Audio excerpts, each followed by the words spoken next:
اور فرمایا کہ وما لکم الا تنفقوا فی سبیل اللہ، اور کیا ہو گیا تمہیں کہ تم خرچ نہیں کرتے اللہ کی راہ میں؟ اللہ کی راہ میں خرچ کیوں نہیں کرتے؟ اللہ کی راہ میں کہاں خرچ کریں؟ جو بھی اللہ کے راستے کے کام ہیں، جس میں جہاد بھی ہے، دیگر اعمال اطاعت ہیں،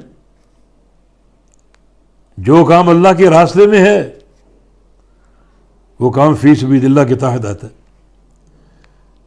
اس میں مساجد کی تعمیر، مدارس کی تعمیر، علم کی سرپرستی، ان تمام راہوں میں خرچ کرنا، ان تمام راہوں میں خرچ کرنا سب فی سبیل اللہ۔ علماء اور محدثین نے فی سبیل اللہ میں وسعت رکھی ہے، اس کو تنگ نہیں کیا، صرف جہاد کی حد تک، بلکہ وسعت ہے۔ اللہ کی راہ میں کوئی بھی کام ہو اس میں خرچ کرنا موجب اجر ہے اور اللہ کی رضا کا باعث ہے۔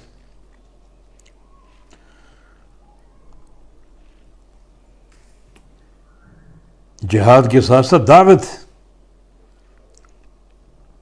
اور دعوت ایسی چیز ہے جس میں خرچ کے راستے ہمیشہ کھلے ہوئے۔ جہاد آج ہے کل نہیں، کل ہے پرسوں نہیں، لگاتار نہیں ہوتا۔ دعوت ہمیشہ، ہر آن، ہر روز جاری اور قائم ہے۔ جو بھی دعوت کے مواقع ہوں، دعوت کے اسباب ہوں، دعوت کے وسائل ہوں، ان میں خرچ کیا جائے، یہ ہمیشہ قائم رہے گی۔ اس کو جہاد کبیر کہا گیا ہے۔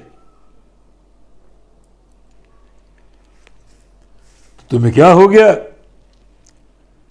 تم اللہ کی راہ میں خرچ کیوں نہیں کرتے؟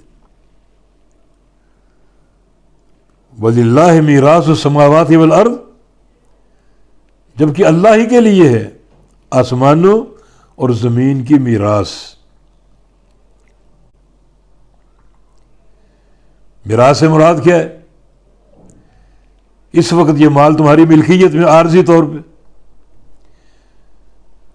بالآخر تم نے جانا ہے اور سب نے جانا ہے، فنا ہو جانا ہے۔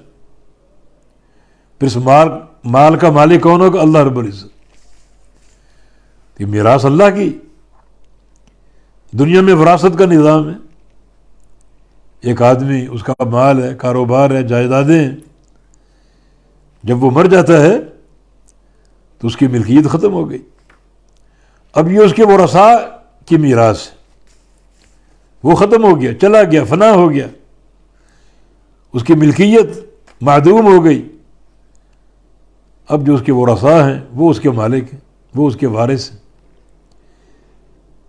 وہ جو ورثاء جب وہ چلے جائیں گے تو ان کے ورثاء اس کے وارث ہوں گے، صرف چلتا رہے گا۔ لوگ آئیں گے اور جائیں گے، آئیں گے اور جائیں گے، حتیٰ کہ پوری دنیا فنا ہو جائے گی اور بالآخر اللہ اس پورے مال کا وارث ہوگا۔ وَلِلَّهِ مِيرَاثُ السَّمَاوَاتِ وَالْأَرْضِ، اور اللہ ہی کے لیے ہے آسمانوں اور زمین کی میراث۔